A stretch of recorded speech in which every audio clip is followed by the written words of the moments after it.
రంగారెడ్డి జిల్లా మనుగడను దెబ్బతీసేలా గత బీఆర్ఎస్ ప్రభుత్వం తెచ్చిన విషపూరిత ఫార్మాసిటీని రద్దు చేసి ప్రపంచ స్థాయిలో ఈ ప్రాంతాన్ని నిలబెట్టేలా ఫ్యూచర్ సిటీకి నాంది పలికామని ఇబ్రహీంపట్నం శాసనసభ్యులు మల్రెడ్డి రంగారెడ్డి పేర్కొన్నారు.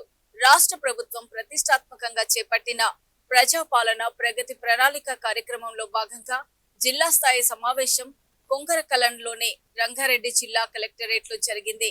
ఈ సమావేశానికి శాసన మండలిలో చీఫ్ విప్ పట్నం మహేందర్ రెడ్డి, ఇబ్రహీంపట్నం శాసనసభ్యులు మల్రెడ్డి రంగారెడ్డి, రాజేంద్రనగర్, షేర్లింగంపల్లి, చేవెళ్ల, షాద్ నగర్, కల్వకుర్తి ఎమ్మెల్యేలు ప్రకాష్ గౌడ్, అరికిపూడి గాంధీ, యాదయ్య, ఈరపల్లి శంకర్, కసిరెడ్డి నారాయణ రెడ్డి, కార్పొరేషన్ల చైర్మన్లు మల్రెడ్డి రామ్రెడ్డి, చల్లా నరసింహారెడ్డితో పాటు ప్రజాప్రతినిధులు, అధికారులు హాజరయ్యారు.